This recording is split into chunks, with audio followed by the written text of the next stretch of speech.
Pessoal, boa noite. Vocês estão me escutando?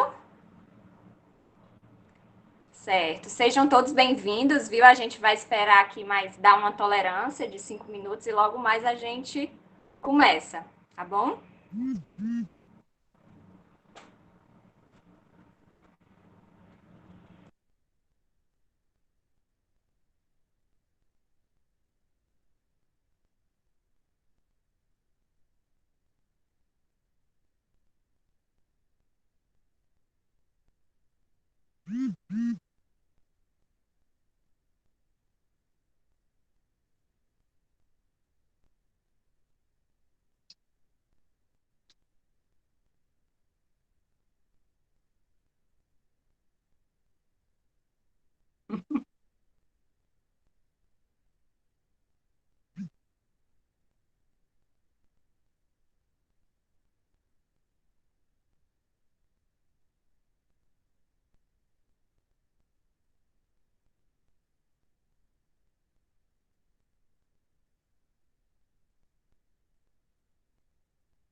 Oi, Érica, boa noite, tudo bem?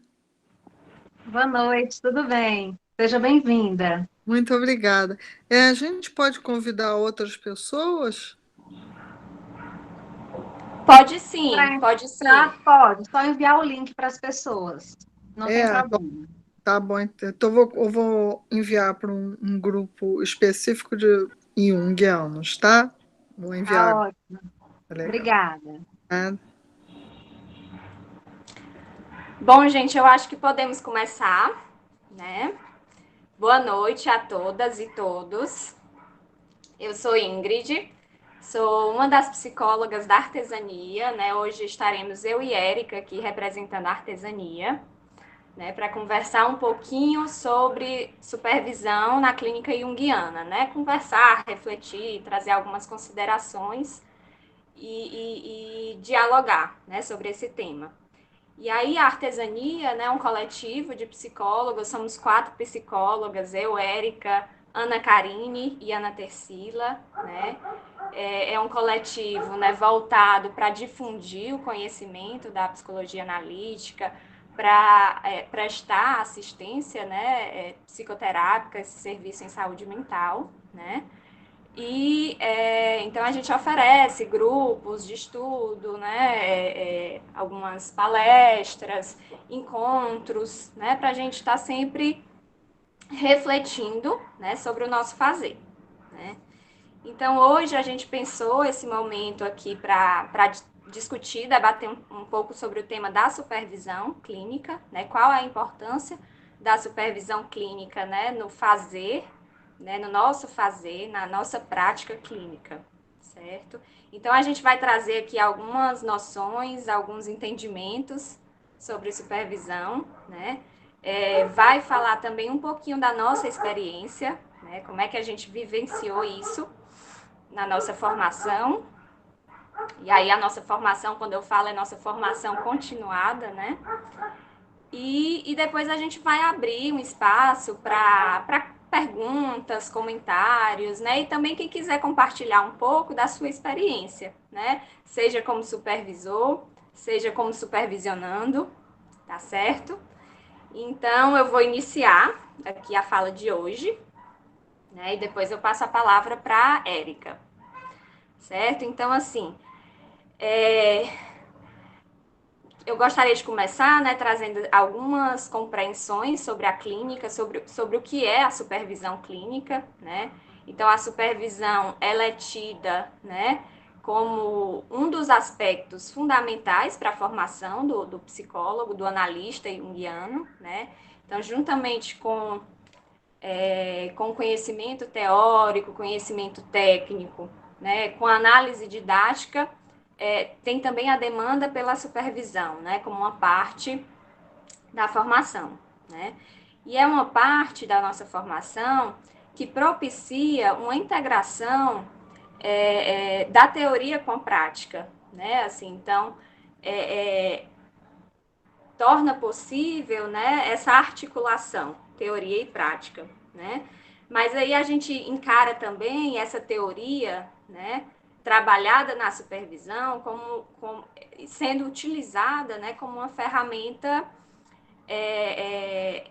que pode ser usada de forma criativa, de forma lúdica, né, e que vai ser apropriada de forma singular, né, por cada um. A supervisão, ela propiciaria isso, né, também. Essa apropriação singular da teoria, né. E aí, a supervisão, a gente tem, né, ela funciona, ela acontece com base no relato, né, no relato que o supervisionando faz dos seus casos clínicos, da sua situação analítica, da sua relação terapêutica, né? E aí, a gente pode pensar que o relato em si, o próprio relato, ele já permite uma elaboração, né, e síntese, né, algum nível de elaboração e síntese da sua prática, né? Ingrid, Outro eu posso aspecto. só fazer uma pequena interrupção? Pode sim, claro. Pronto, eu queria solicitar para os participantes que desligassem seu microfone, porque a gente está escutando alguns ruídos dos ambientes, né? Então, quem puder deixar o seu telefone, ou seu telefone é ótimo, seu microfone desligado, a gente agradece. Pronto, obrigada pelo espaço. Então, vamos lá. Obrigada, Érica. Aqui também tá com alguns ruídos, cachorro latindo, mas eu espero que esteja dando para escutar. Então, a gente pode pensar também, né, a supervisão como um espaço para fomentar essa abertura, né, e disposição de confronto com aspectos inconscientes, né? Com os próprios, né? E com os dos pacientes, né? Que são acolhidos, né? Então, a partir desse confronto com os próprios conteúdos, né? Que o cultivo, que seja cultivado também a disposição, né? Para o encontro com os conteúdos inconscientes dos pacientes, né? E aí é um espaço, né? Diante disso, a supervisão acaba sendo um espaço em que são trazidas, né, assim, muitas questões das dificuldades dos analistas, né, das suas limitações, das suas expectativas, né, em relação aos casos que são acompanhados, né.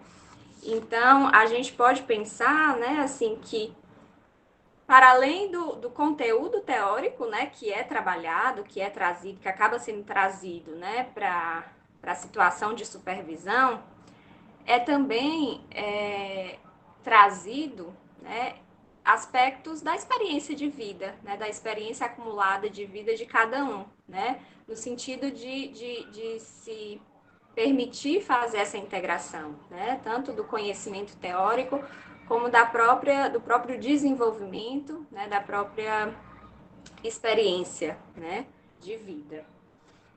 É um espaço também para refinar a escuta, né, refinar a intuição, a empatia, né, a própria autenticidade, o próprio estilo individual, né, e eu vou falar um pouquinho disso logo mais, né. Mas a gente pode pensar também, né, na supervisão como um espaço para ampliação da consciência clínica, né, e para o que alguns teóricos chamam, né, de higiene clínica, né? Que aí o que é que seria isso, né? Eu escutei um termo que eu achei interessante, que como se fosse pensar a supervisão como se fosse uma terapia da prática terapêutica, né? O cuidar do nosso ato de cuidar, né? E aí eu achei muito interessante, né, essa noção, né? Porque tendo em vista, né, que a supervisão ela trata de uma relação, né, da relação terapêutica, que é uma relação muito intensa, uma relação muito íntima, né, e que mobiliza uma série de dinâmicas, né, que precisam ser cuidadas, né, assim, que precisam ser conscientizadas, né. Então a supervisão ela propicia esse cuidado, né, essa conscientização de processos que podem acontecer, que costumam acontecer, né, de identificação, de projeções contratransferenciais, né, de nos alerta também para os riscos, né, desse tipo de relação tão intensa, né, riscos como riscos de abuso de poder, né, que pode haver, né, então é importante, né, ter esse espaço para refletir a prática clínica, né, e para a consciência, né, para a conscientização dessas dinâmicas, né, que se fazem presente, né, no contexto da análise. Né. Bom, a gente pode pensar também, né, na supervisão como um espaço para o pensamento, né, um espaço onde é possível refletir, elaborar, discutir, né, sobre a prática clínica. Pode ser um espaço para aprender com os enganos, né, para identificar esses possíveis enganos, né, identificar ajustes necessários no manejo, na prática, né, na atitude analítica. Né. E também para o desenvolvimento, para o resgate, estou achando a palavra, né? Mas para o reforço dessa atitude de simbolização, né? Dessa nossa capacidade de simbolização, né? Que muitas vezes a gente pode cair numa abordagem clínica muito literal, né? Assim, nos desviar um pouquinho de uma abordagem mais simbólica, né? E a supervisão, ela pode permitir isso, né? Esse resgate, né, dessa atitude simbolizante, digamos assim, né? E aí, outro aspecto importante a considerar é que até o título que a gente escolheu para esse encontro, né, de pensar a supervisão como um espaço imaginativo, né? Como um espaço que tem um propósito criativo, né? E aí, já a inclusão, né, de um terceiro ponto de vista, né, que é o ponto de vista do supervisor,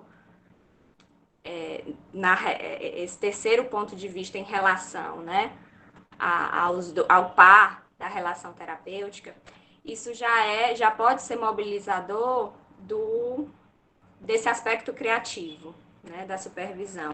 Então, a supervisão, ela permite, ela facilita, né, essa disposição para conjecturas criativas, né, para uma atitude mais lúdica, né, em relação aos casos, né, ao conteúdo que é tratado, né. E aí a gente tem a ideia, a gente pode falar um pouco da ideia de que o objetivo da supervisão não seria tanto o de transmitir um jeito certo de fazer, né, um fazer certo, né, mas um espaço que a partir da discussão, da elaboração, né, da abertura a um terceiro ponto de vista, né, da abertura a esse aspecto criativo, né, de permitir esse desenvolvimento do estilo individual do analista, né, esse crescimento das suas crescimento e desenvolvimento e apropriação das suas singularidades como analista, né? Então, nesse sentido, é muito importante na supervisão que se seja respeitado o ponto de vista do supervisionando, né? Que seja colocado, respeitado e colocado em diálogo, né, com o outro ponto de vista do supervisor, né? E aí, na ideia de que o que se busca não são tanto conclusões certas acerca dos casos, mas a emergência, né, de hipóteses a serem testadas em relação a esses mesmos casos.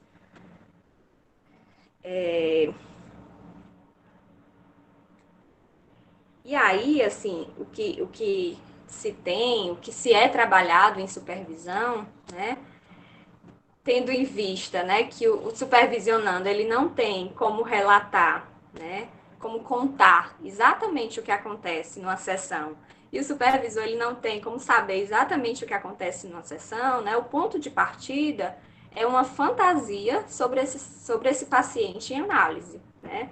Então, a partir dessa fantasia se empreende, né, um processo, né, de imaginação compartilhada, né, que pode repercutir positivamente para supervisor, para supervisionando, né, e para o próprio paciente, né, para o próprio processo do paciente, né. E aí, assim, outro aspecto que eu achei interessante trazer é do questionamento que muitos autores fazem desse termo supervisão, né? E aí esses autores, eles questionam o termo supervisão pelas implicações que esse termo pode trazer de arrogância, né, de julgamento, né, pelo um reforço, né, uma ênfase, né, dessa posição de autoridade, né, que o supervisor pode ocupar, né? E aí esses autores eles propõem alguns termos alternativos, né, como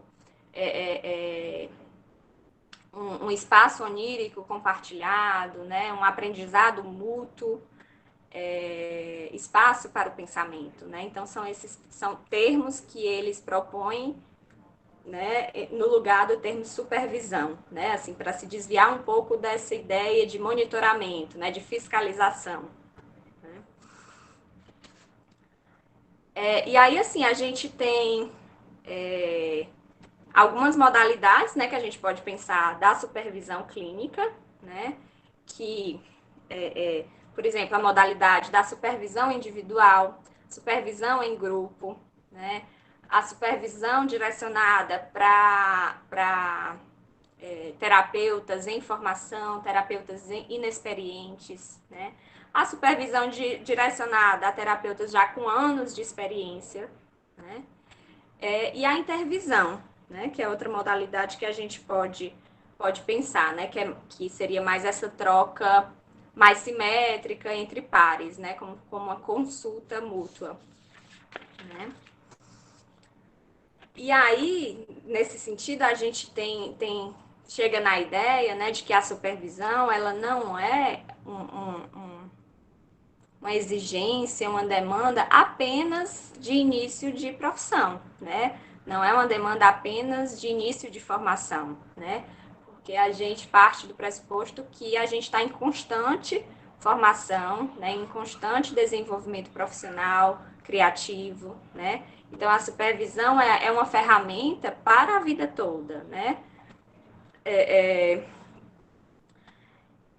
E aí a gente pode pensar até no papel ético da supervisão, né? De estar em supervisão, de ter consciência da necessidade da supervisão, né? De confrontar, de colocar a nossa prática, né? Sob o olhar do outro, né?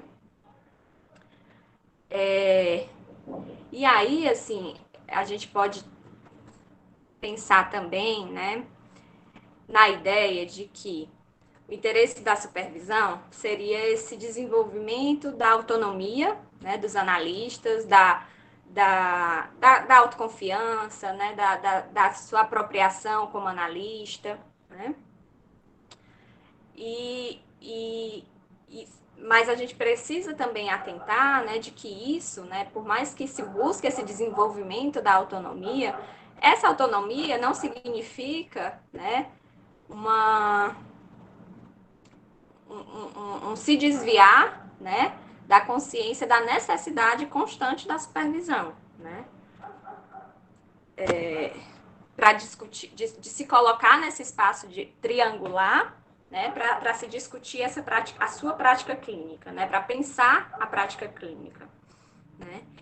Então, gente, assim, para introduzir, eram essas noções que eu queria trazer. Eu vou passar a palavra para a Érica. Pode ser que eu tenha pulado alguma coisa, mas aí ao longo da discussão a gente vai resgatando, né? Então, Érica, com você agora. Obrigada, Ingrid.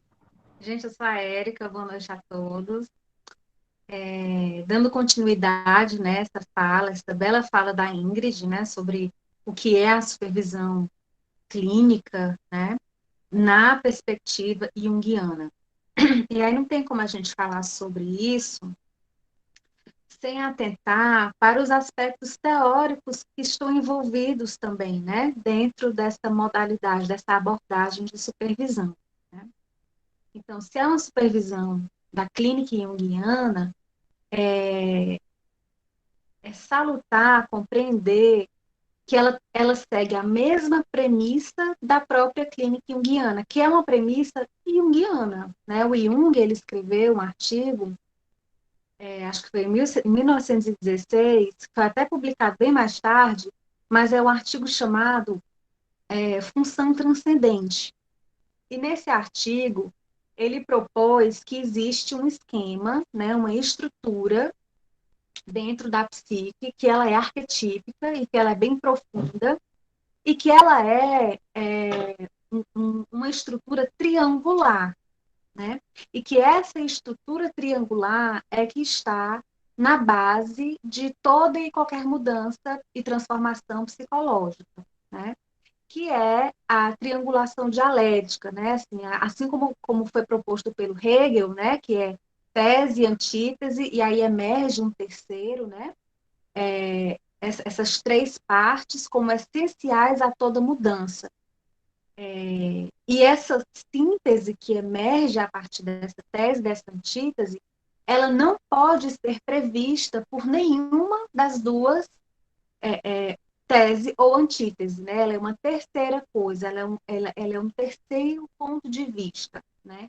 Então, partindo dessa premissa, a gente pode entender que a supervisão clínica dentro da análise, né, da dupla ali analítica, né, da díade analítica, que é paciente e analista, quando entra o supervisor, cria-se ali essa terceira aresta, né? Forma-se, então, esse esquema estrutural profundo, né, que é triangular e que é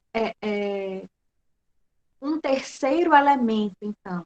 Né? Então, a supervisão, ela seria, dentro da análise clínica, um terceiro elemento, né? Um terceiro elemento que mais na frente a gente vai ver como ele pode ser, o que nós podemos fazer para que esse terceiro elemento ele seja benigno, né? Que ele, em vez de minar, né, a análise, o processo terapêutico, ele possa vir a somar, né, com o processo terapêutico, com a sua durabilidade, com as suas conquistas. Né? Bom,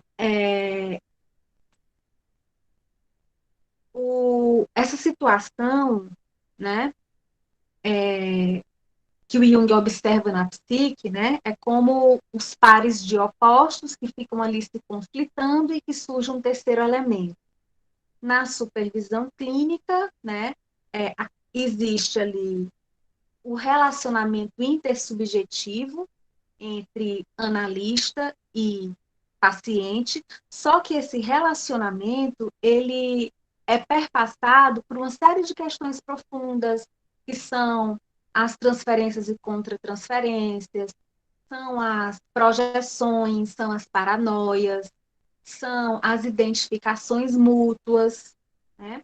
Então, aquilo ali pode ficar uma massa confusa. Então, a supervisão, ela entra para abrir um novo horizonte, né? Para trazer um terceiro ponto de vista que não poderia ter sido previsto por nenhuma das duas partes, né? E que pode desemaranhar aí muitos conflitos, né? Muitos obstáculos, muitas pedras, né? Que estejam empacando ali o processo analítico. Então, toda vez que até o próprio analista mesmo, que ele se submeter a pensar fora desse relacionamento intersubjetivo, né? Ainda que seja ele o analista a fazer isso, ele está criando essa terceira aresta. Ele está funcionando como esse terceiro elemento. Ou o próprio supervisor, né? Quando ele entra nessa díade, ele vai ampliar esse espaço psíquico, né? Que é o espaço supervisório. Então, teoricamente, assim, a supervisão clínica, ela colabora, né, com o desenvolvimento dialético da análise, certo? Bom, aprofundando um pouco nessa questão da triangulação, supervisor, paciente, analista, esse espaço triangular, ele vai ser fundamental para a manutenção do relacionamento analítico, exatamente porque ele cria a oportunidade para uma reflexão, né? Para uma reflexão fora daquela dinâmica diádica, né, intersubjetiva, né, daquele par, né? Agora, inclusive no próprio processo de análise, né, quando está ali só analista e paciente, existe ali o vaso, né? Então, o vaso, ele funciona ali como aquele espaço entre, né, mas que algo que não sou eu, que está para além de mim, para além de você, pode surgir. Esse terceiro elemento, que muitas vezes é, é, é uma ideia, né? É algum aspecto ali transferencial, às vezes é um indivíduo, né? Algum conteúdo do próprio paciente ou do próprio analista, né? E esse terceiro elemento, ele vai fazer frente a uma série de forças ocultas que estão acontecendo ali, né? Que, se ficar só o par intersubjetivo, né, por muitas razões profundas que são consteladas, né, nessa relação intersubjetiva, por uma questão até de defesa, o trabalho pode ser minado, né? Podem se minar as conquistas analíticas. Então, é por isso que na própria análise é importante o vaso, né? A ideia, o conteúdo que surge, para que se abra um espaço de reflexão para se falar sobre isso e fazer frente, né? Para poder primar ali pela reflexão, né? E pela manutenção da análise, né? A supervisão ela vai funcionar do mesmo modo. Aprofundando um pouco esse aspecto da higiene, né, que a Ingrid já trouxe, a higiene é exatamente isso, né? É quando entra um, um terceiro elemento que vai poder minimizar os riscos que se dão, né, quando não existe um espaço reflexivo, uma dimensionalidade, né, para um terceiro ponto de vista, né? Então, por causa da supervisão, muitas questões psicológicas elas são minimizadas, né? Os perigos dos estados de identificação, né? Você ficar ali identificado, né? No algum processo transferencial, né? Subjetivo acontecendo e de aquilo ficar colado ali, né? Fixado ali e não avançar. Então, esses estados de identificação mútua, né? Como a Ingrid trouxe, as questões de abuso de poder, né? Ou contra-transferências que o próprio terapeuta não está contra-transferência neurótica, né? Ele não está conseguindo perceber quando ele está sendo, por exemplo, manipulado. Estou trazendo exemplos para a gente visualizar essa questão, né? Quando ele está sendo afetado, né? Inconscientemente por alguma dinâmica, né? Agressiva do paciente, né? Ou erótica, né? Enfim. Então, esse terceiro elemento ele entra para poder trazer uma elucidação e minimizar esses perigos, né? Ele vai e faz uma higiene, né? Nessa relação intersubjetiva, para que o analista ele possa ter uma conexão com as relações de objeto que sejam genuínas, né? Que não estejam ali contaminadas, né? Pelas suas fantasias. Gostaria até de ler uma citação, que depois eu vou colocar aqui a referência no bate-papo para vocês verem esse livro, né? Que a provisão por meio da supervisão de um espaço triangular no qual o trabalho clínico com paciente possa ser pensado cria a necessária dimensionalidade para que a transformação psicológica ocorra e tenha ressonância com a realidade desenvolvimental e a verdade arquetípica, né?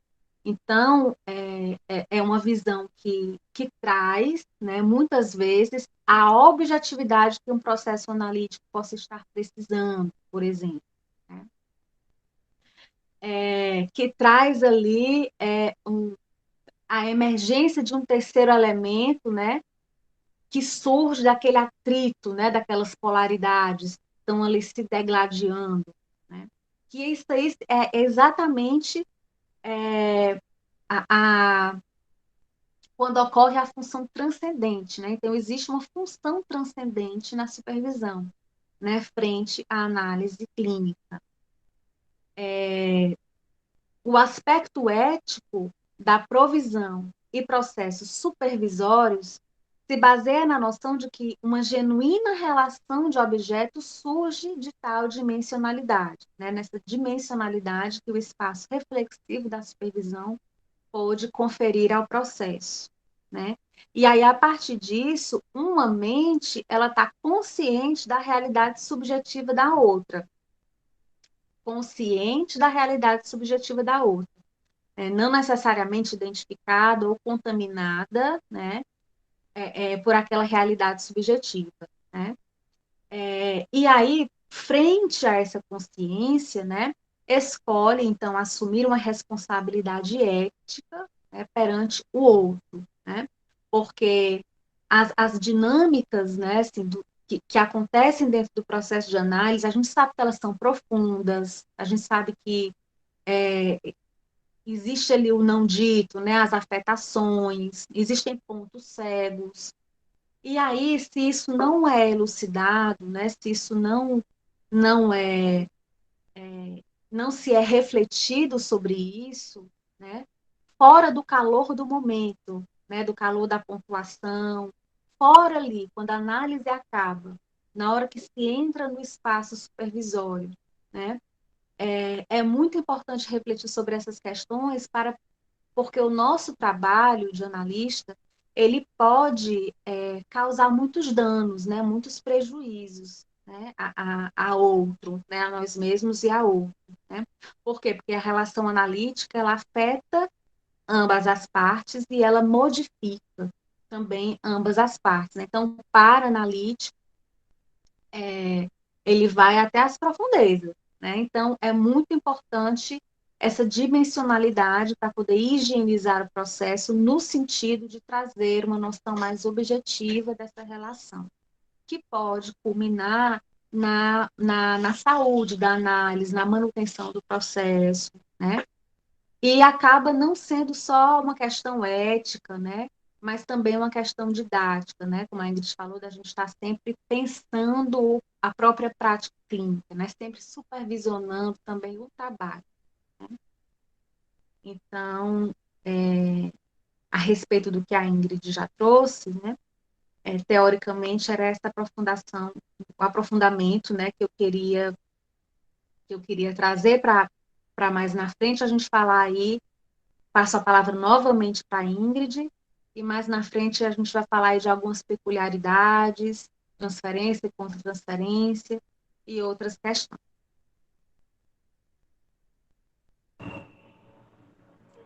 Bom, a gente falou já bastante, né, de algumas armadilhas, né, de alguns riscos presentes na relação terapêutica, né,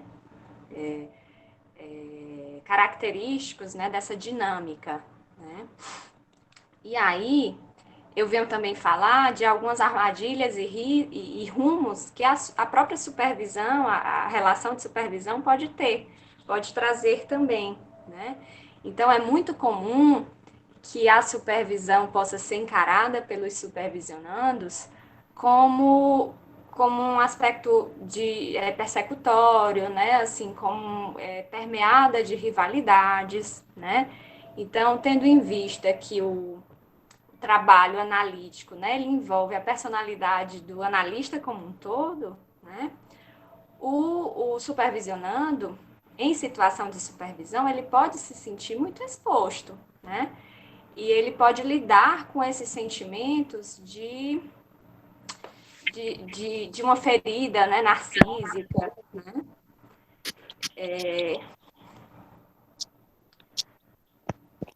então é imprescindível, né, ele pode ser muito mobilizado, né, assim, por essa dinâmica de monitoramento, de avaliação, de se sentir julgado, né?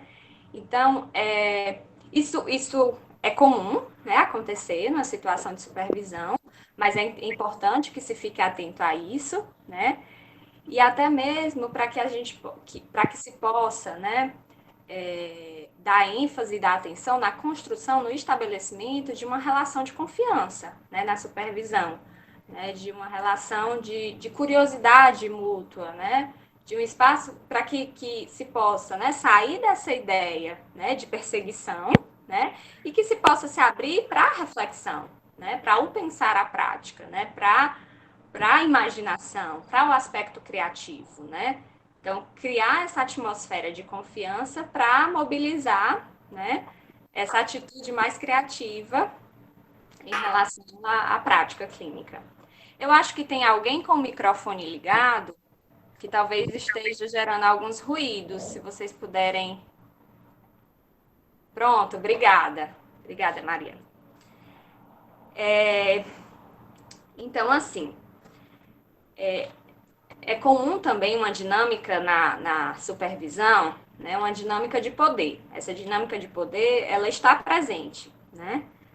Tendo em vista que o supervisor, ele é colocado, muitas vezes, nesse lugar de autoridade, né? Muitas vezes, acontece do supervisor ter uma bagagem de experiência maior, né? Então, ele naturalmente, né, ele é colocado ali nesse lugar de autoridade, né? Tem também o aspecto fiscalizador, algum aspecto fiscalizador que pode estar presente na supervisão, né? E tem também uma dinâmica natural que ocorre de projeção, né, na figura do supervisor, de um complexo de superego, né? Então, esses são aspectos que podem, né, mobilizar, que mobilizam essa dinâmica do poder, né? Mas o que pode ocorrer é de haver um predomínio, né, dessa dinâmica de poder na situação de supervisão, né? Então, pode-se correr o risco a partir daí, né, de se inflamar cada vez mais essa paranoia do supervisionando, né, de inflamar a inflação do supervisor, né? Então, é importante se atentar para esse aspecto, né?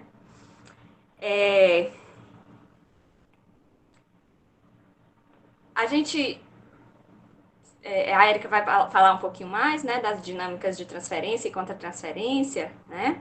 Mas, assim como na análise didática, né, essas dinâmicas, elas estão presentes, né, também na supervisão, né? O que acontece muito é que na supervisão, essas dinâmicas, elas não são tão exploradas, né? Não são, elas são no sentido de elucidar algum aspecto, né, da prática clínica e tudo. Mas o que pode haver, né, assim, na supervisão, que precisa também se atentar, é de um reforço de transferências infantis, né? Então, por meio de uma atmosfera muito infantilizante, né? Então, em vez do relacionamento da supervisão, né, se manter num nível adulto, né, se reforçar esse aspecto mais regressivo, né, mais infantil, né, essa dinâmica mais infantil, né, então no sentido de se repetir, de se reproduzir sempre uma dinâmica de supervisor é aquele que vai me orientar, né, o supervisor é o mestre, né, o ponto de vista do supervisor é a autoridade, né? Assim, então, pode-se reforçar essa passividade do supervisionando, né? Em detrimento do desenvolvimento da sua autonomia, né? Do espírito reflexivo, né? Da sua autoconfiança como analista, né? Então, isso é algo que também precisa se considerar, né? E aí, a supervisão, ela traz muito da dinâmica de mestre e aprendiz, né? Em alguma medida, ela traz dessa dinâmica, né? E a gente tem que considerar também o lado sombrio dessa dinâmica, né?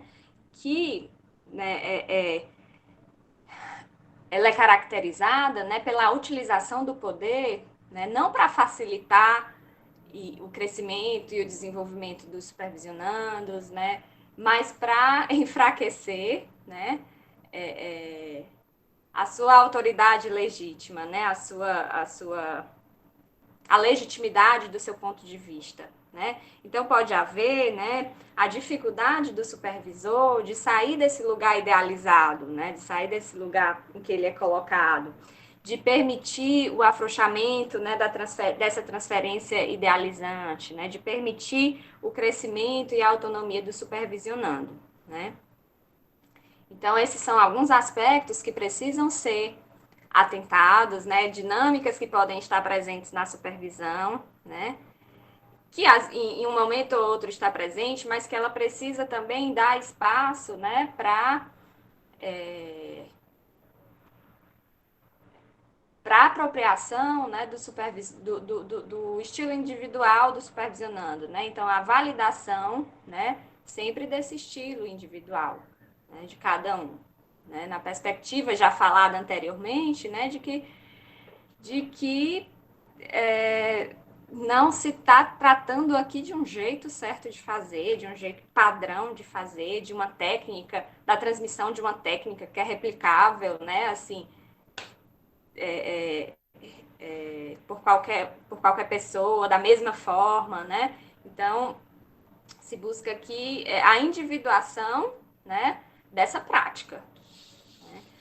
Então, é isso. Eu vou passar novamente para a Érica para ela falar um pouquinho de algumas peculiaridades.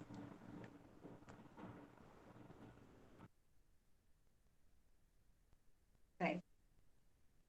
Vamos falar aqui um pouco das peculiaridades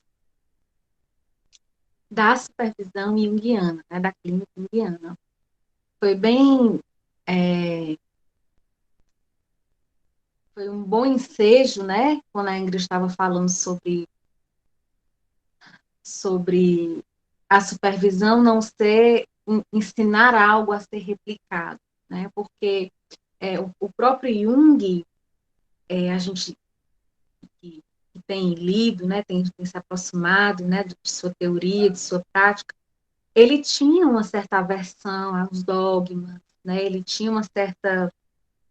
isso foi um ponto de rompimento dele com Freud, né, que a gente, por exemplo, né, mas esse repúdio a qualquer unilateralidade, inclusive a da teorização e da técnica, né, assim, essa maneira de ser psicólogo muito tecnicista, né? Por quê? Porque cada indivíduo cada caso novo, ele é individual, né? Ele vai ter ali outras, um outro universo, né? Outras fórmulas, outra maneira de lidar, enfim. E aí, se a gente interpreta, né, uma psique com base numa teoria fixa, a gente está perdendo a dimensão da individualidade. Né? Por mais que às vezes a gente goste, né, dessas generalizações, né, daquilo que possa ser replicado, né, a gente vê muito isso na ciência, né, mas que a gente não pode cair nesse, nesse lugar, não pode ficar fixado aí, porque a gente está sempre diante de um universo que é novo, embora a psique ela vá se comportar, né, com a autorregulação, com os opostos, né, com os arquétipos aí que são coletivos, né, que são potencialidades em todos nós, mas é como se cada pessoa tivesse uma, uma alquimia diferente, né, na junção dessas coisas. Né? Então, o supervisor, ele precisa, assim como o analista, estar sempre usando o si mesmo em favor da compreensão daquele caso, né? Ele não está ali só como um técnico, só como aquele que tem mais experiência, que vai passar a maneira certa de fazer, mas ele também vai estar usando o si mesmo, e também vai ser afetado por como aquele caso é colocado para ele também vai ser perpassado por questões intuitivas, por questões que não estão dentro dessa seara, né, da técnica, né, da teorização. É claro que ele tem que entender, né, das tradições analíticas, que ele tem que entender das técnicas, né? É claro que a gente não pode fugir daquilo que é o enquadre, né? Porque ali no processo, né, a coisa mais importante é o bem-estar e é o desenvolvimento, né, a individuação daquele paciente, melhor dizendo, né? Mas existem algumas fronteiras que são éticas, né? Existem métodos de trabalho. Ele não vai fugir totalmente disso, mas ele precisa ensinar para o analista, principalmente o analista noviço, né? O analista que está ali começando.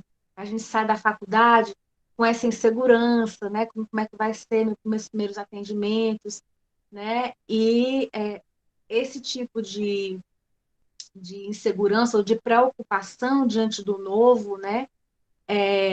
Ele não finda na nossa profissão com o tempo, porque mesmo com 15 anos de profissão, a gente está sempre lidando com com o novo universo, né, psíquico que se coloca diante de nós.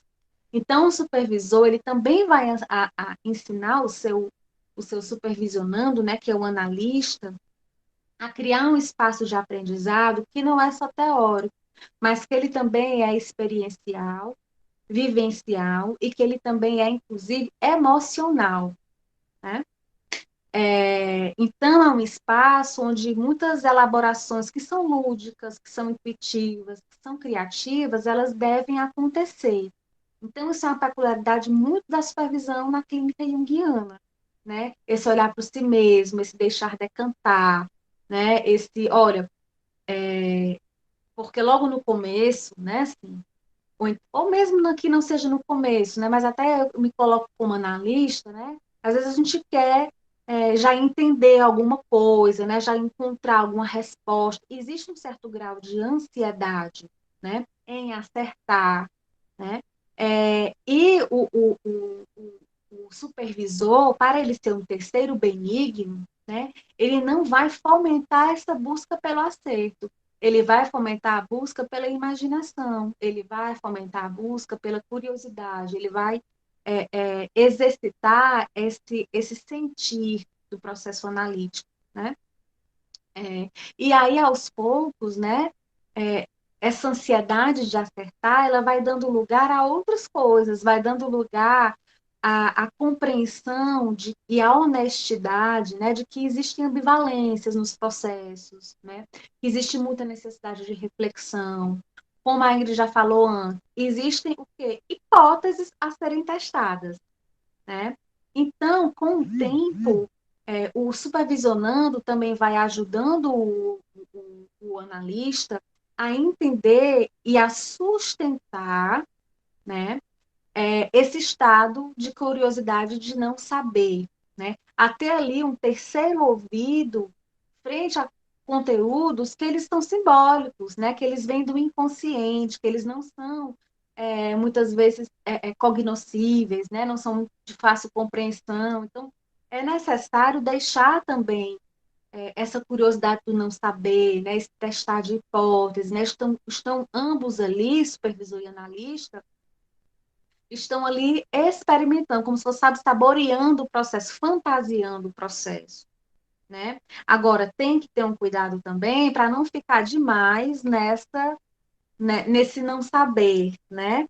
Porque corre-se o risco também de você passar o processo de supervisão, né? Daquele processo que está sendo supervisionado, ele cair muito assim num pensamento vago, né? Numa evitação dos desafios que são necessários, né? Então é necessário às vezes, tá, eu ainda não sei, mas eu devo testar aqui na hipótese, né? Eu devo avançar um pouco mais, né? Eu devo ir experimentando, né?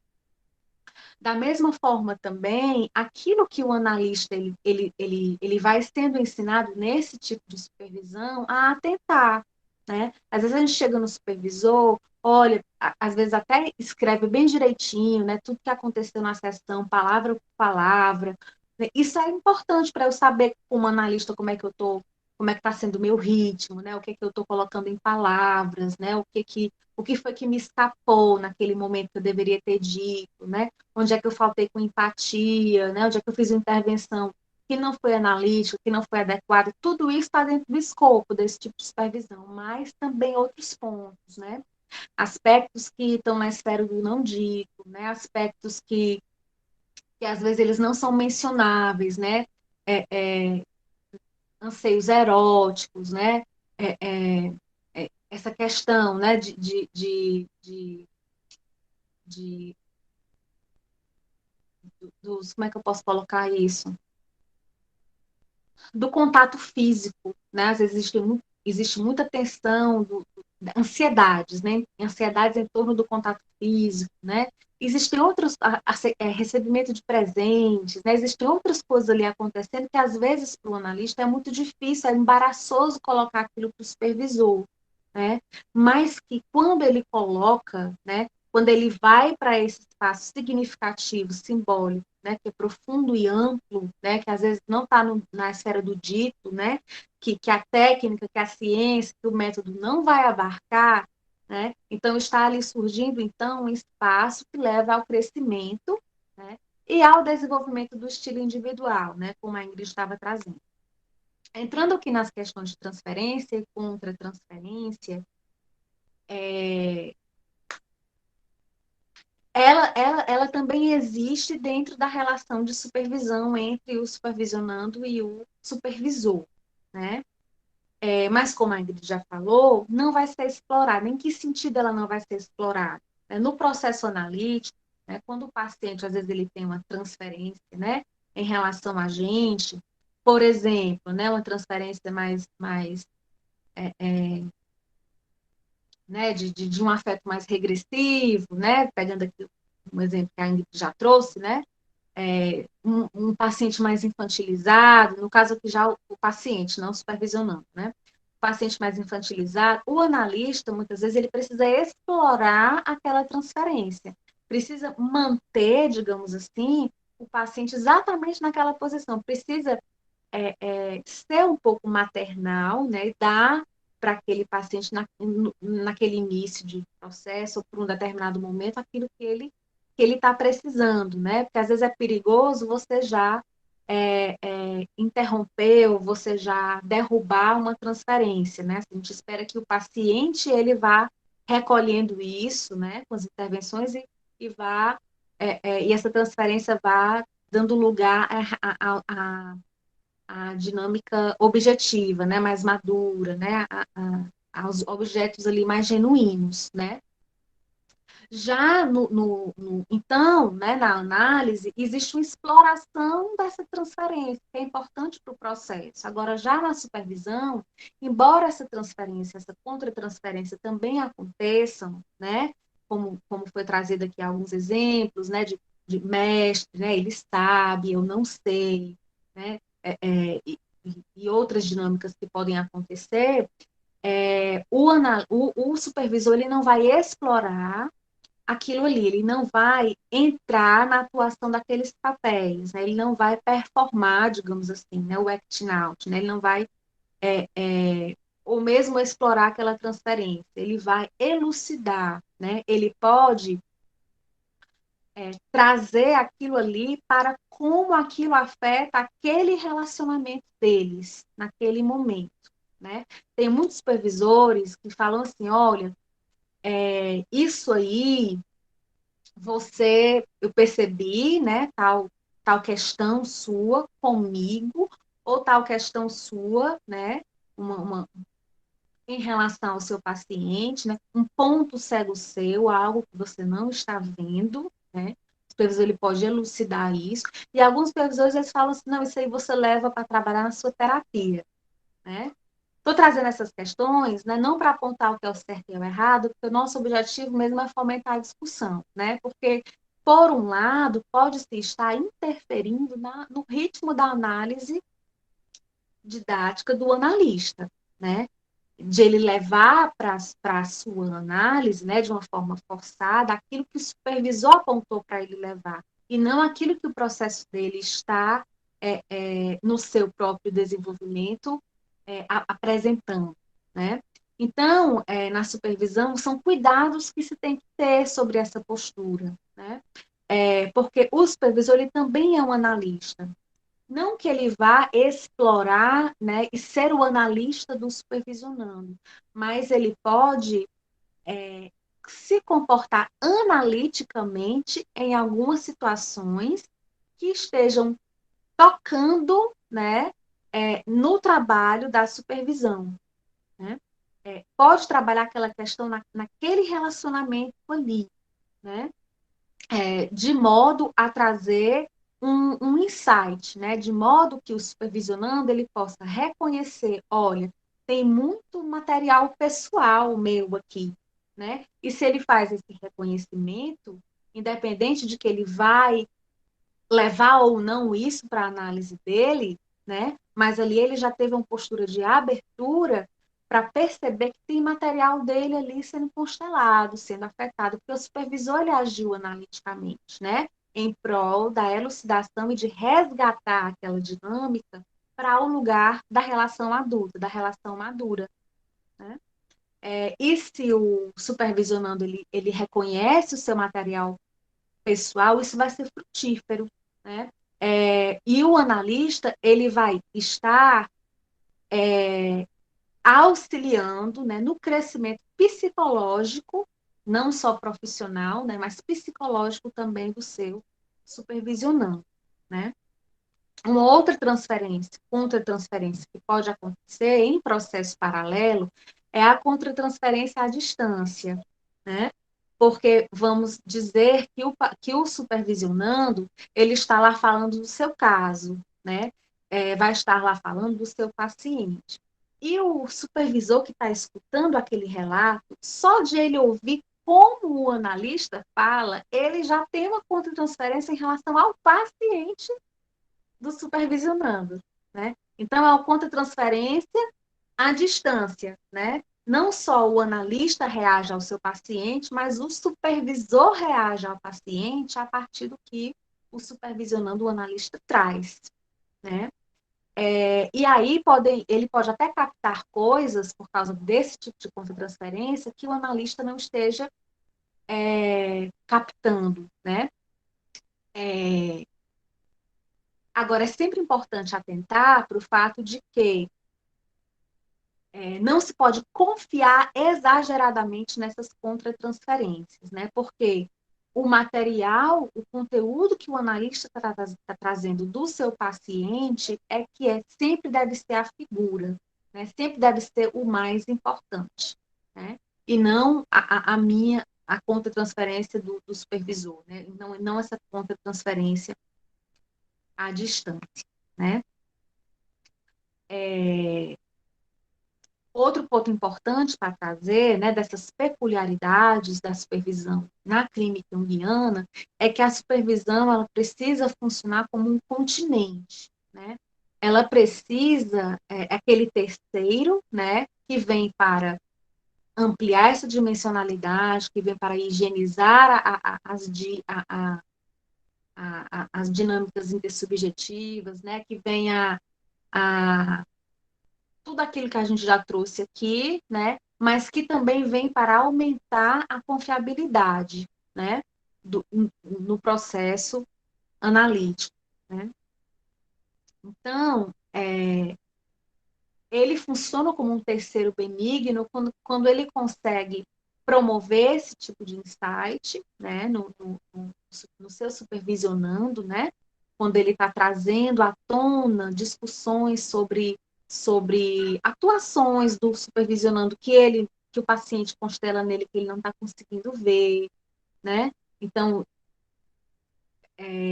essas contratransferências do paciente, quando o analista ele pontua isso, mas ele pontua não julgando, né? Ele não pontua diminuindo. Você não deveria estar sentindo isso. Isso é sua contra-transferência. Leve ele para sua terapia, né? Não, ele está ali compreendendo, ele está ali dando uma continência, né? E levando o supervisionando a, a, a se autorresponsabilizar por aquele conteúdo, né? Então, a conta-transferência, ela não vai ser julgada, ela vai ser expressa e ela vai ser compreendida, né? Porque isso é importante. Quando isso não é feito, isso pode ameaçar a continuação da análise, né? E da própria supervisão também, né? Então, o supervisor, ele se envolve intensamente, mas ele está ali, até como na citação, né, que eu queria ler aqui, que a gente colocou até na divulgação do evento. O intenso envolvimento psíquico do supervisor, combinado com a função pensamento não turvada pela paixão, permite a distância emocional suficiente para agir como um terceiro benigno, né? Então, ele não vai julgar, mas vai trazer para a consciência do analista aqueles estados mais primitivos do paciente, que às vezes até dominam o analista, né? Às vezes o paciente ele faz uma pontuação da incompetência do analista para ele, né? Essas sessões não estão servindo de nada, né? Então, como é que o analista ele está sendo muitas vezes afetado negativamente, né, na sua própria autoestima. Então, são coisas assim que, às vezes, ele não tem coragem muito de levar para o supervisor. Mas se a relação ela é uma relação nos moldes, né, de relação entre duas pessoas, né, e não um mestre e um aprendiz simplesmente, né, pode existir esse espaço, né, de acolhimento para que o supervisorando consiga levar essa honestidade, esse grau, né, de vulnerabilidade. Ele precisa acontecer, né? Não é só assim, levar o caso, eu li isso, eu li aquilo, faça isso, use tal técnica, imaginação ativa, não sei o quê, mas a supervisão não está dando espaço, não está dando lugar para eu falar das minhas maiores vulnerabilidades como analista, né? Aquelas que são idiosincráticas, né? Que são só minhas, né? Que tem a ver com as minhas questões, né? E isso só é possível quando existe essa relação de confiabilidade, de confiança com o supervisor, quando o supervisor é continente, né? Funciona como continente. Né? Então, é muito importante levar a supervisão para esse patamar, né, de profundidade. Né? Eu queria só ver aqui como é que está o nosso tempo, eu vi que algumas pessoas saíram, tenho mais algumas coisas para falar, mas eu estou pensando aqui se a gente não deveria ir para as perguntas, né? O que é que vocês acham? O que é que você acha, Ingrid? Érica, eu acho que poderia ser interessante, né? A gente já abrir para perguntas, para ver se alguém tem algum comentário, né? E a gente poder discutir a partir disso, né? Eu acho que a gente já trouxe aqui vários aspectos que podem possibilitar, assim, essa discussão, né? Então, eu acho interessante a gente abrir. Já. Antes de abrir, né, eu queria só falar para as pessoas, né? Inclusive, nós também vamos mandar esse comunicado por e-mail, né? Mas aproveitando que ainda estão algumas pessoas aqui na sala, né? Queria falar para vocês, né, que a artesania, ela está a partir de janeiro de 2021, abrindo turmas de supervisão clínica em grupo, né? Então, a primeira turma, quem quiser fazer supervisão clínica, vai ser online, né? Então, é possível também fazer à distância. Serão duas turmas. Uma vai ter início no dia 5 de janeiro. Quem vai estar facilitando essa turma somos eu e a Ingrid. Essa turma vai ser de manhã, de 10 às 11h30. E a outra turma, né, que vão ser duas turmas, vai ser facilitada pela Tessila, Ana Tessila, e pela Ana Karine, e vai ser de tarde, de 3 da tarde às 4h30 da tarde. As duas turmas vão abrir vagas para supervisão em grupos de até 6 pessoas, certo? E esse grupo, ele vai ficar fixo por semestre. Novas vagas serão abertas semestralmente, certo? Então, depois, né, dessa discussão, queria convidá-los, né? Vai ser semanal, então a pessoa que quiser participar, né, vai ter 1h30 de supervisão grupal por semana, né, supervisão junguiana, e o valor é apenas R$ 260 por mês, né? Você vai ter aí 4, 5, 6 horas, né, de supervisão.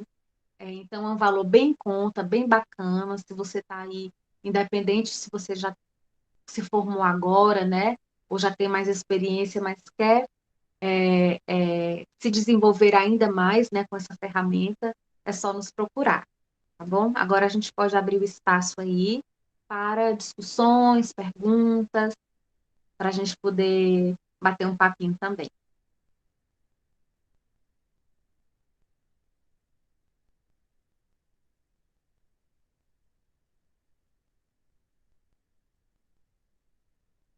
Alguém tem alguma pergunta? Só ligar o microfone ou colocar também lá no chat.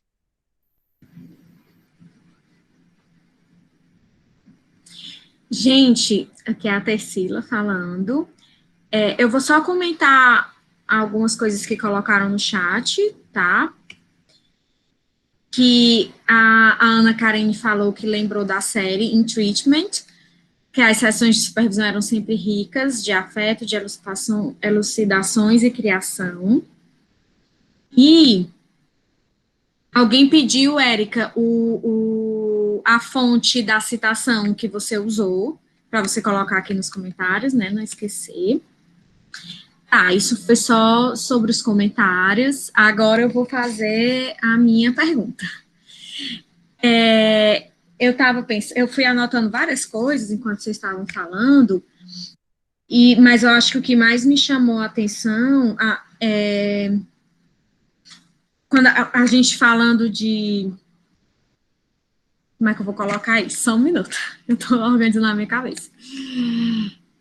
Porque, na verdade, o que eu queria que a gente discutisse mais é essa questão de o analista ser o supervisor, né? Ou o supervisor se tornar analista.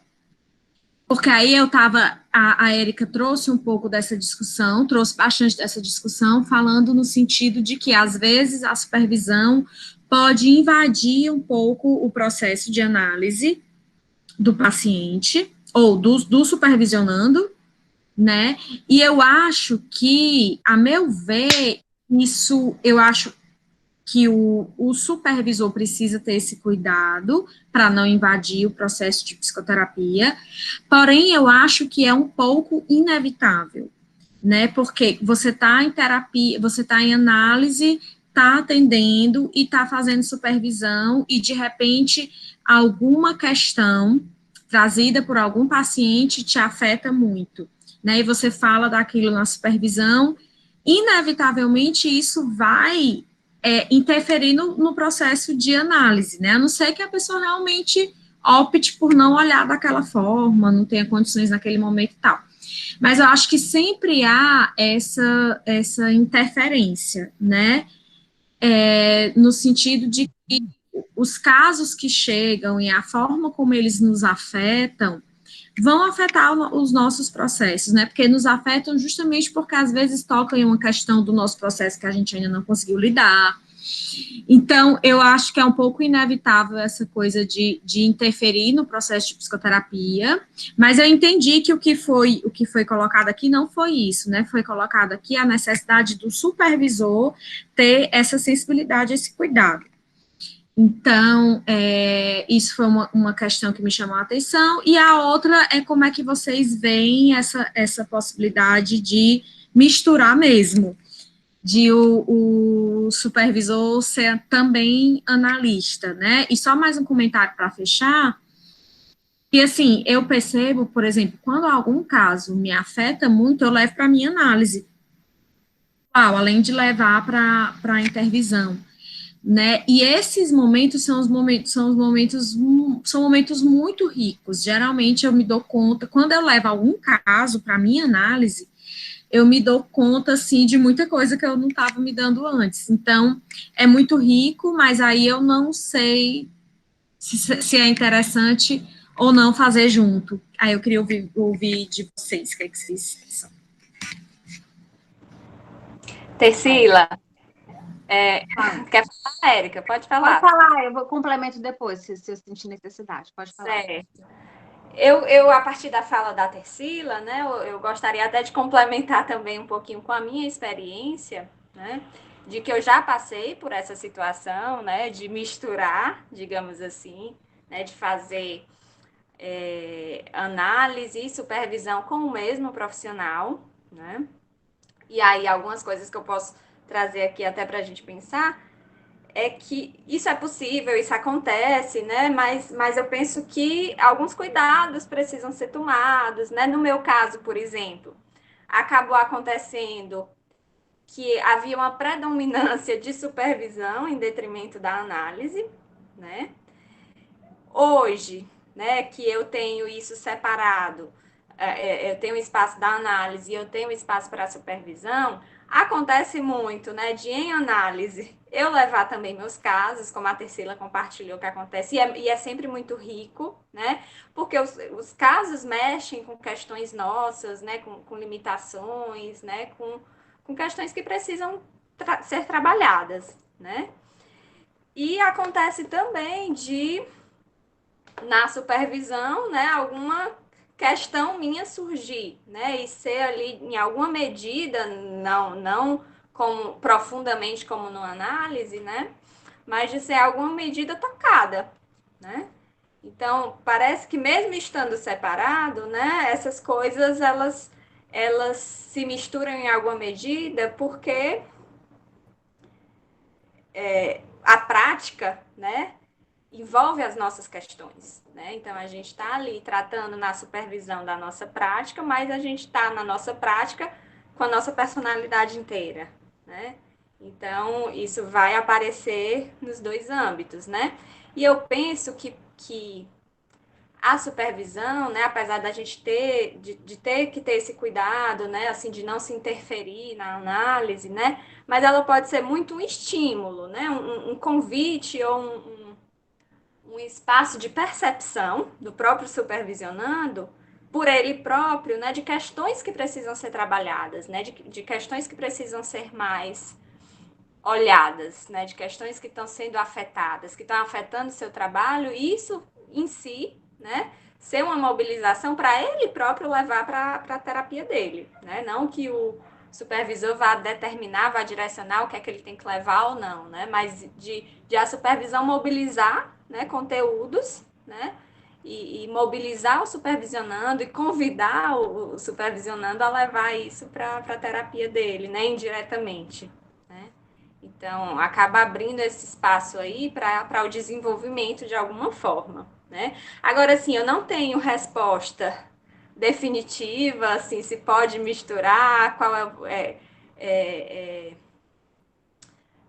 se é mais adequado ou não misturar, fazer com o mesmo profissional, né? Eu digo que se tem que se atentar às questões transferenciais que podem ser, que estão em jogo ali, né, nesse tipo de, de enquadre, né? Tendo em vista que a gente já falou aqui um pouco das dinâmicas transferenciais, do uso que é feito, né, dessas dinâmicas transferenciais, do uso diferente que é feito, né, dessas dinâmicas transferenciais em análise e em supervisão, né? Então, como é que fica isso misturando os dois profissionais, né? Então, é algo que precisa ser pensado e cuidado, né? E manejado, né, com algum cuidado.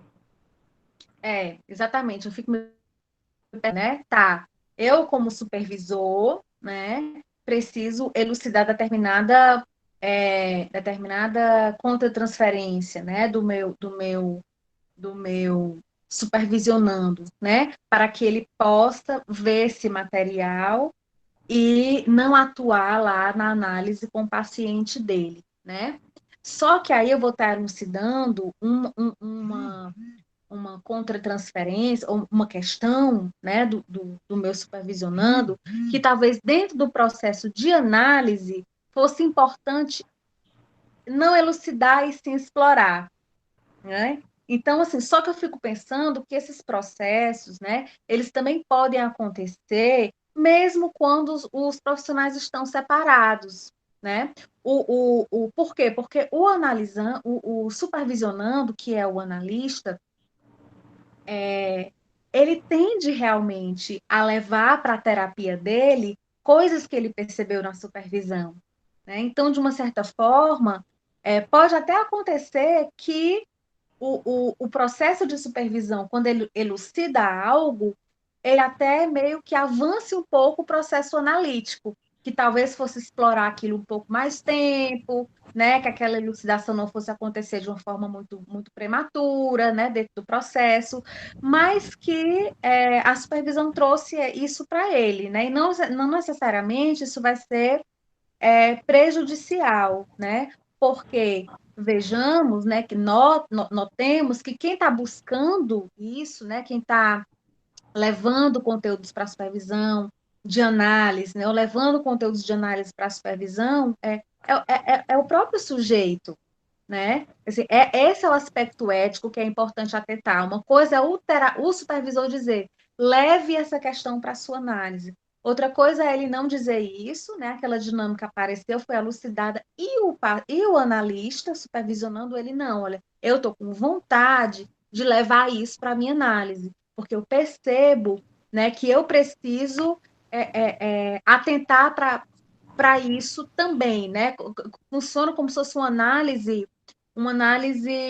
subsidiária, de uma certa forma, né? Também do processo, porque você também cresce analiticamente ali, né? Como a Ingrid falou, porque nós estamos atuando, né? Toda a nossa personalidade em ambos os espaços, né? E precisa só de muita de deixar com que o paciente, né? Em algum momento pode ser seu paciente, em algum momento ele pode ser seu supervisionando, caso você queira, né, fazer as duas coisas com uma mesma pessoa. Não vou dizer que isso não é possível, né, dentro da supervisão junguiana. Eu também já tive essa experiência de ter na mesma pessoa analista e supervisor, né. No meu caso, não compartilhando, não foi tão produtivo. Por quê? Porque acabava que tudo ficava muito mais análise, né? Sempre que se esbarrava em alguma coisa de uma questão minha, facilmente eu estava diante do meu terapeuta. Então, facilmente aquilo virava uma análise, né? E aí eu fui pensando que, não, talvez com o supervisor eu consiga focar mais ali, objetivamente, no processo, né? E não em mim, né? Então, eu acho que isso também é da escolha de cada pessoa que vai se submeter ao processo, né? E, logicamente, escolher um terapeuta que possa supervisor que possa entrar com essa ética, né, de não ele interferir, né, mas de ele trabalhar com aquilo que é trazido, né.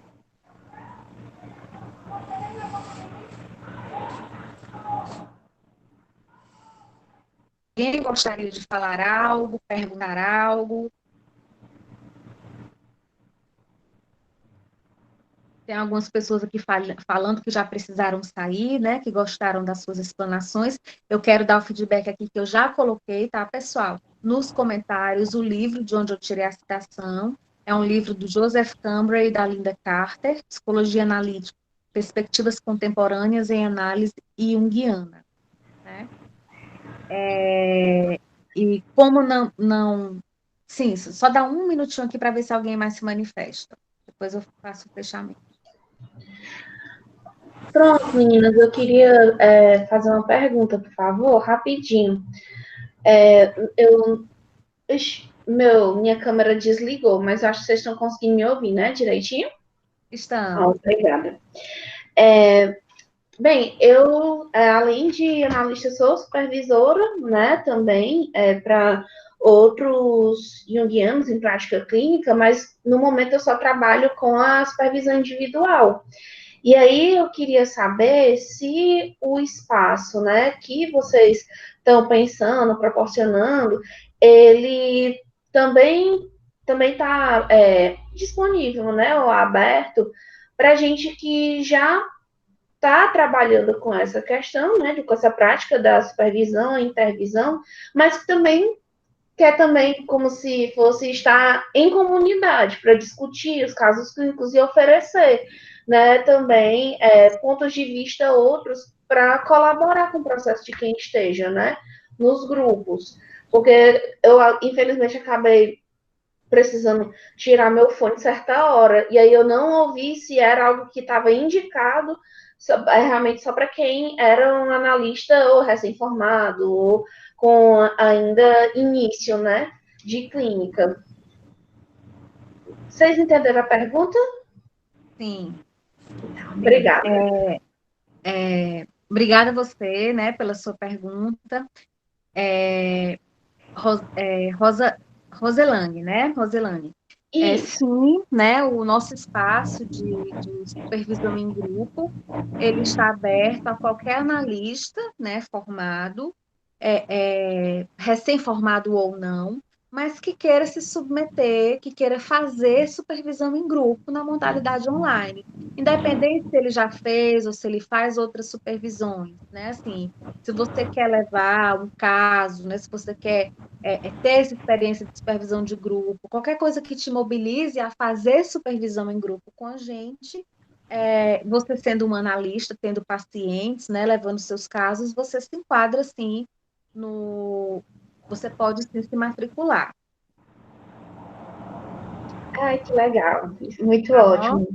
Muito Você já obrigada. segue a gente da artesania? Você já nos segue no Instagram? Já, meninas, eu sigo. Eu fui para a evento de abertura de vocês. Ah, Recebi que a massa! cartinha de Jung lá. Oh, foi ótimo. Nossa, Ai, que adorei. bom então ter você conosco novamente, viu? Obrigada. Então depois você só entra em contato, viu?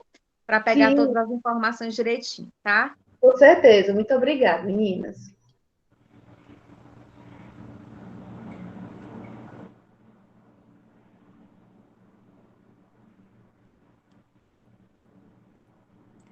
Eu acho que a Karine fez uma pergunta, né? Deixa eu ver se eu acho aqui no chat. Bom, ela falou assim: a supervisão constitui-se um rico espaço de criação. Em que circunstâncias pode haver abuso de poder pelo supervisor?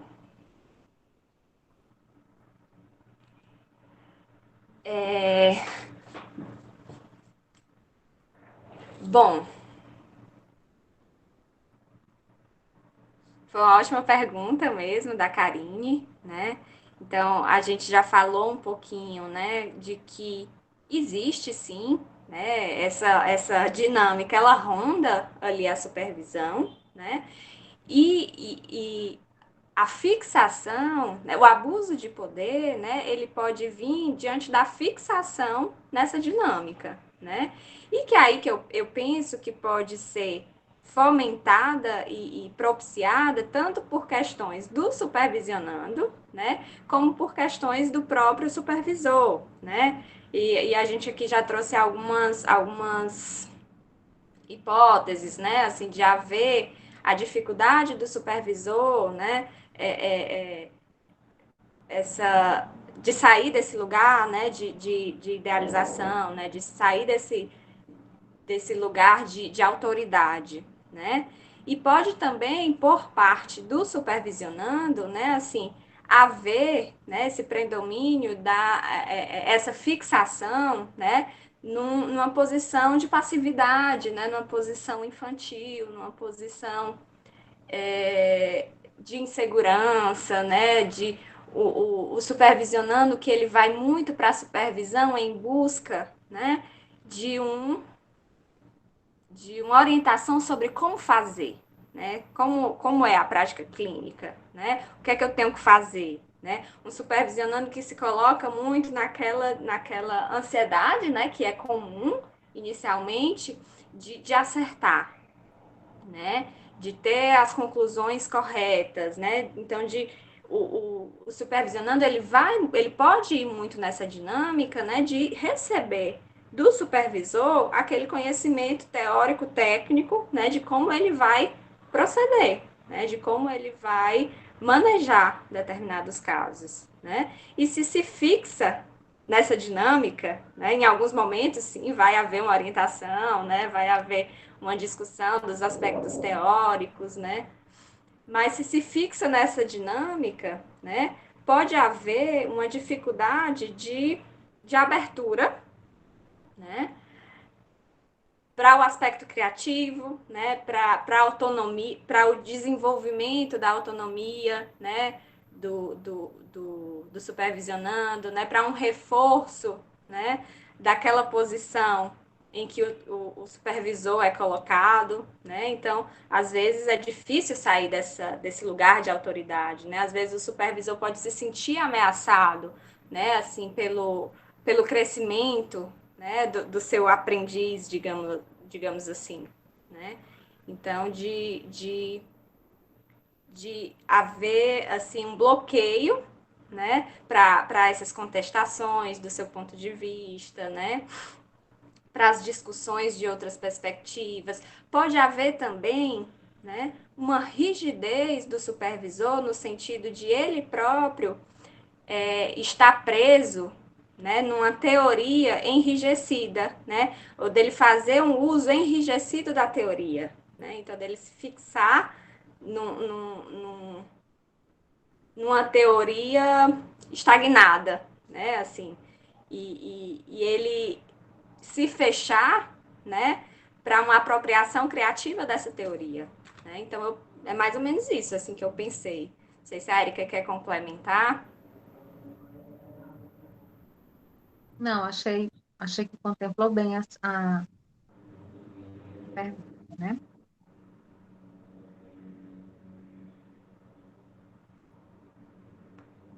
Eu acho que nós temos mais alguma pergunta.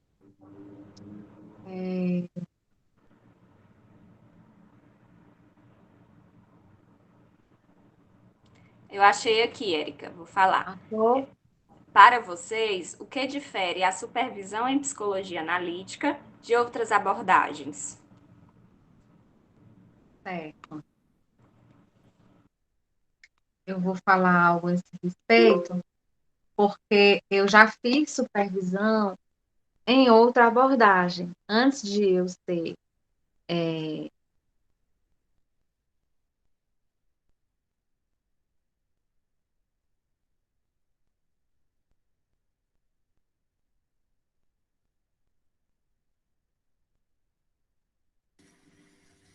Acho que a Érica caiu, mas vamos aguardar ela voltar, né? E aí, se quiser ir falando alguma coisa, Ingrid, porque ela saiu da reunião sem querer, né? Certo. Bom, eu eu penso. caí e voltei. Nossa, foi bem Desculpa. na hora. Pronto. Sim, mas aí tu já começou a responder, eu volto, como é, Não, onde é não, que... eu ia colocar alguma coisa, mas pode falar. Certo. Aí depois tu pode trazer, né, complementar. Bom, eu estava falando que eu já fiz supervisão em outra abordagem, né?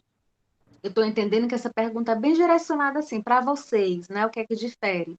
Então, eu vou falar da minha experiência, né?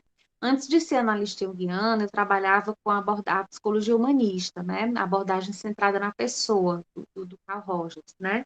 E fiz supervisão, né? Embora que o que eu mais noto de diferença, né, nessas duas visões é que a gente trabalha com a perspectiva da psicologia da totalidade, né, do consciente e do inconsciente. Então, as questões transferenciais e contratransferenciais, elas vão ser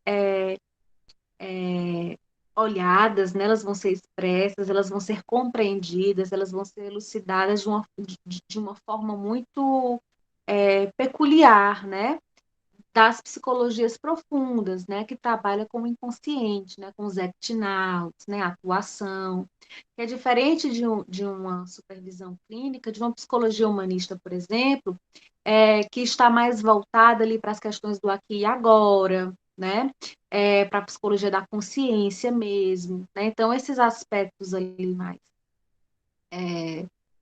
do, do, da exploração, né, assim, desse olhar, dessa atenção para essas dinâmicas do inconsciente, né, eu acho que é bem próprio mesmo da análise e da supervisão junguiana, né, que também é baseado na mesma visão, logicamente, né, da personalidade, né, a questão dos opostos, né, do terceiro elemento, da função transcendente, né, então esse elemento, assim, de função transcendente, né, outra coisa também, né, assim, o espaço que se dá para os elementos simbólicos, né, para os elementos imagéticos, né, do espaço do imaginal mesmo, né, por causa da peculiaridade mesmo da abordagem, né, na visão junguiana de psique e de mundo, né? Então, a diferença que eu vejo é mais essa, né? Quer complementar algo, Ingrid? Eu que agradeço, Vi. Não, não, acho que seria isso mesmo. Contemplou.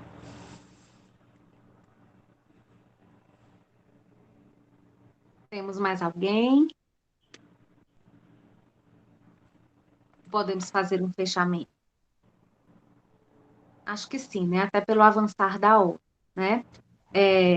Quem tiver ainda, né, alguma pergunta para fazer, a gente também continua, não aqui, né, que a gente já vai finalizar, mas aberto, né, assim, por via do Instagram.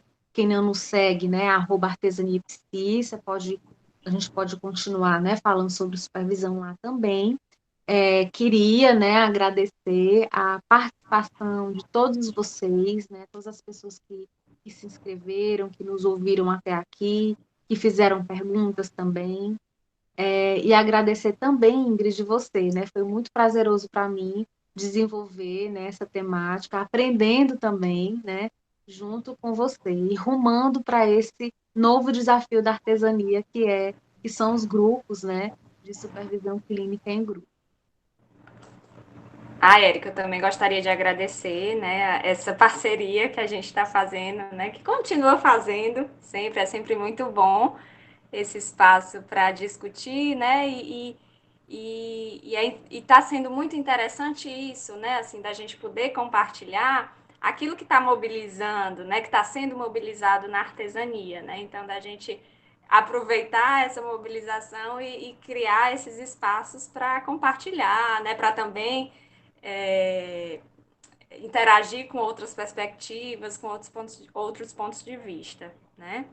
Então, foi ótimo fechar o ano com isso, né? Nossa última atividade na artesania, né? E que 2021 a gente continue aí com essa parceria. Eu agradeço a participação de todos, né? Foi muito legal ver todo mundo aqui, tá? E vamos em frente. Vamos em frente também. Boas festas e feliz ano novo a todos. Tchau, tchau.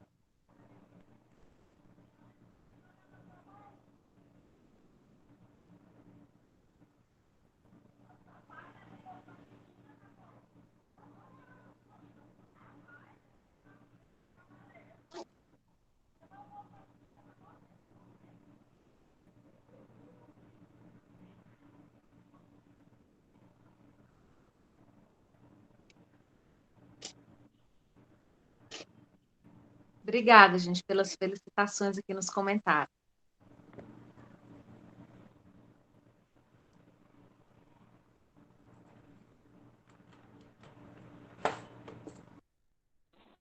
Pronto, gente, estamos só nós. Beijo, Tete. Agora estamos só nós.